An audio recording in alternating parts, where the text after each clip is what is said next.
Olá, galera do primeiro ano. Aqui quem vos fala é a professora Sandra. Estamos na semana 2 do PET 4 de vocês e eu estou aqui para dar-lhes algumas orientações sobre as questões propostas para esta semana. Confiram! A seguir, alguns comentários iniciais para as atividades dessa semana.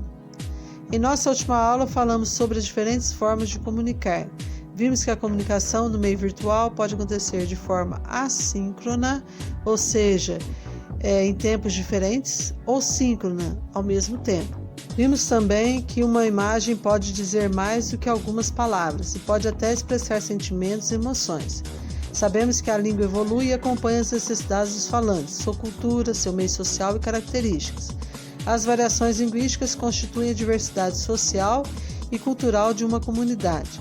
Precisamos tomar cuidado para não exagerar e correr o risco de não sermos entendidos.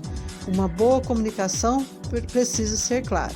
Então, há diversas formas de comunicar, mas temos de ter cuidado ao nos comunicar, porque de repente pode ser que não sejamos compreendidos. Então, as pessoas que são envolvidas numa situação comunicativa precisam conhecer o mesmo código, ou seja, falar a mesma língua para que a comunicação realmente se efetive.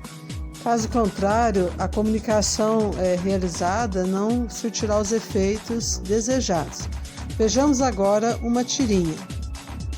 Nessa tirinha, nós temos um personagem que está preocupado com as novas regras ortográficas e ele resolve pedir ajuda ao seu sobrinho, mas no final ele parece desistir. Então acompanhe os diálogos. Tive uma ideia, vou pedir ajuda ao meu sobrinho para entender o tal acordo. Para essa molecada é moleza, estão aprendendo agora, não tem os vícios da gente que já usa as antigas regras faz tempo. Olá, sobrinho, beleza? Por acaso você está por dentro das regras do acordo ortográfico? Fala, tio, beleza? Acho que não é difícil não. Passa aqui em casa que nós aprendemos junto. Melhor pensar em outra coisa. Percebam, pessoal, que normalmente as tirinhas têm um cunho crítico com relação a algum fato social. E aqui no caso, nessa tirinha, nós temos uma crítica a quem tem preconceito linguístico contra as variedades linguísticas existentes. Vejamos a primeira questão. Com base nesta tirinha, podemos afirmar que é considerado um bom falante aquele que domina as normas cultas da linguagem? Será que só quem utiliza a norma culta que é bom falante? Ou as demais pessoas também conseguem se comunicar eficientemente com as variedades linguísticas que utilizam? Letra B. Os mais jovens têm a oportunidade de aprender todas as variedades da língua portuguesa? Será que só os mais jovens têm essa oportunidade? O uso indiscriminado de abreviações podem ajudar no entendimento da comunicação? Às vezes ajuda e às vezes prejudica, gente? Percebo que tem pessoas que não estão habituadas com isso e de repente não vão entender, E a variação das línguas não é um fenômeno exclusivamente linguístico, mas também um fenômeno social. Se considerarmos que a língua é um fenômeno exclusivamente linguístico, nós devemos engolir a gramática e sair por aí dizendo só aquilo que ela preconiza. Mas se considerarmos que a língua nasceu na sociedade para satisfazer uma necessidade humana, nós também vamos considerar que ela é um fenômeno social. Pensem nisso para vocês responderem a esta questão. Número 2. Qual era o problema inicial do tio da tirinha? Então, qual o problema que ele precisava resolver? Número 3. Por que o tio não entendeu o que o seu sobrinho escreveu? Então, vocês viram aí que o sobrinho utilizou uma linguagem que nós chamamos de internetês e isso dificultou o entendimento do tio. Na atividade 2, nós temos um texto com o nome Desculpe, eu não tenho WhatsApp. Eu não coloquei o texto aqui, eu coloquei apenas uma imagem representativa, mas eu vou lê-lo para vocês. Acompanhem. Desculpe, eu não tenho WhatsApp. Aconteceu no shopping, no final da tarde de um sábado recente. Eu bebia calmamente uma garrafa de água com gás, depois de andar várias quadras, naquela tentativa de melhorar a saúde. O lugar estava repleto de gente de todos os tipos. Num dado momento, olhei para a praça de alimentação lotada e percebi que quase todos digitavam textos no celular. Comiam sem olhar, bebiam por instinto, os dedos em forma de garras, digitando sem parar. Daí olhei para um canto, depois para o outro. Em cada ponta surgia uma moça perdida no mundo cibernético. Andavam e digitavam ao mesmo tempo. Nunca fui bom nas leis de física, sequer sei fazer contas. Mas era evidente que, se nenhuma das duas olhasse para frente, a trombada seria inevitável. Foi exatamente o que aconteceu. Uma das garotas caiu no chão e a outra só não teve o mesmo destino porque conseguiu se amparar numa pilastra. Os celulares voaram no chão e a única preocupação das duas garotas era com o aparelho. Várias pessoas em volta começaram a filmar a cena e tirar fotos da garota que caiu. Fiquei bastante irritado com o acontecido, mas não surpreso. Já vi gente filmando acidentes graves. Eu não tenho WhatsApp e quando confesso este meu pecado, as pessoas me olham como se eu fosse um ser primitivo, o homem das cavernas que fala. Até tentei usar o dispositivo, mas simplesmente não consegui. Comprei um aparelho de primeira geração e com tantas funções que me perdi. Está jogado numa gaveta qualquer, não consigo encará-lo sem pânico e chego à conclusão que pilotar o avião não deve ser mais difícil. Que saudades dos bons tempos do e-mail. Eu pertencia a um grupo e por lá trocávamos correspondências, falávamos de tudo. Surgiu uma amizade muito grande, que durou mais de 10 anos, embora à distância. Eu tento acompanhar a modernidade. Hoje tenho Facebook, que me toma muito tempo, mas sempre estou por lá falando com os amigos, que são mais de 1000, embora pessoalmente conheço no máximo 20. Já não é o suficiente? Ontem pedi para minha mãe uma foto antiga e ela me disse que me enviaria pelo WhatsApp. Até Dona Dalva tem WhatsApp, era que é dos tempos em que se esperava o carteiro no portão trazendo cartas, o que só acontecia poucas vezes no ano.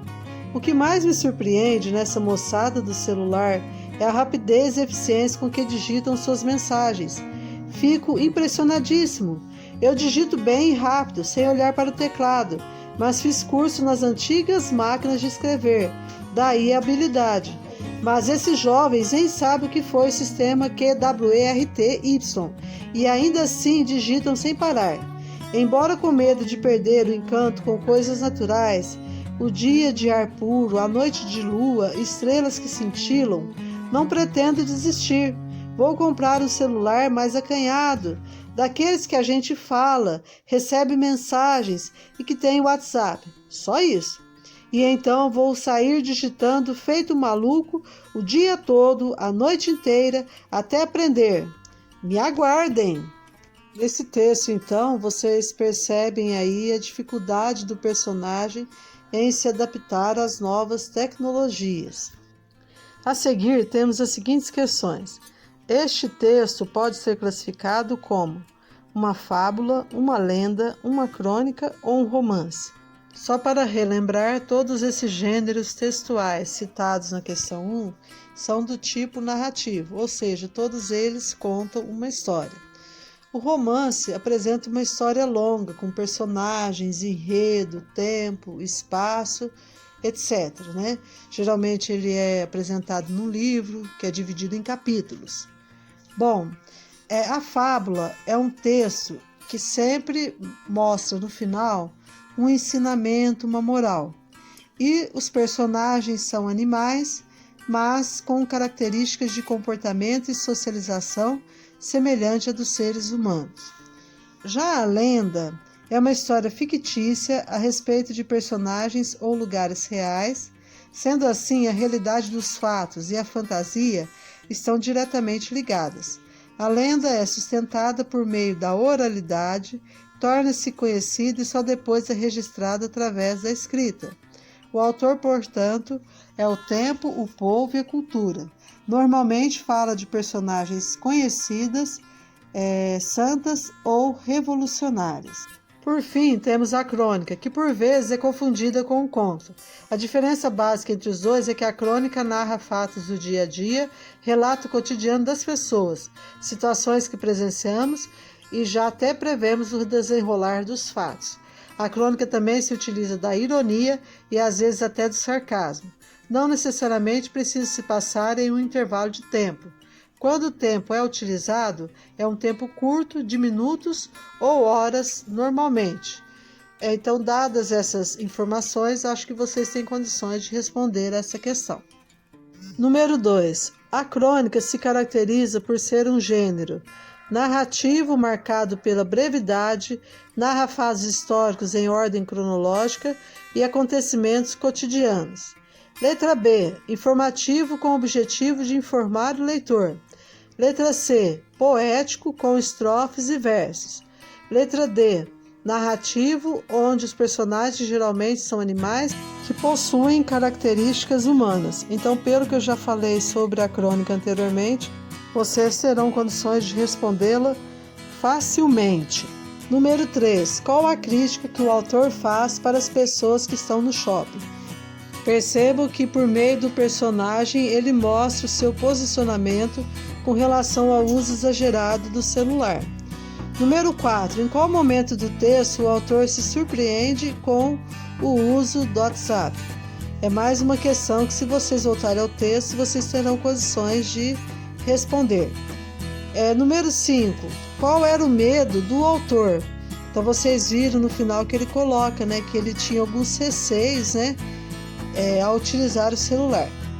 E número 6, porque o autor afirma que as pessoas me olham como se eu fosse um ser primitivo, o homem das cavernas que fala. Nós vimos então que pelo fato dele não saber utilizar a tecnologia, ele é visto como uma pessoa atrasada, uma pessoa primitiva, que ainda não se encaixa nos padrões do homem moderno. Bom, galera, chegamos ao final de mais um vídeo. Eu espero que vocês tenham me compreendido. Se ficou alguma dúvida, vocês podem me acessar pelo chat Conexão Escola, ou por meio da especialista, ou por meio do grupo da sala. A vocês eu deixo um pensamento. Acredite que você pode, assim você já está no meio do caminho. Boa semana, bons estudos e fiquem todos com Deus. Um abraço.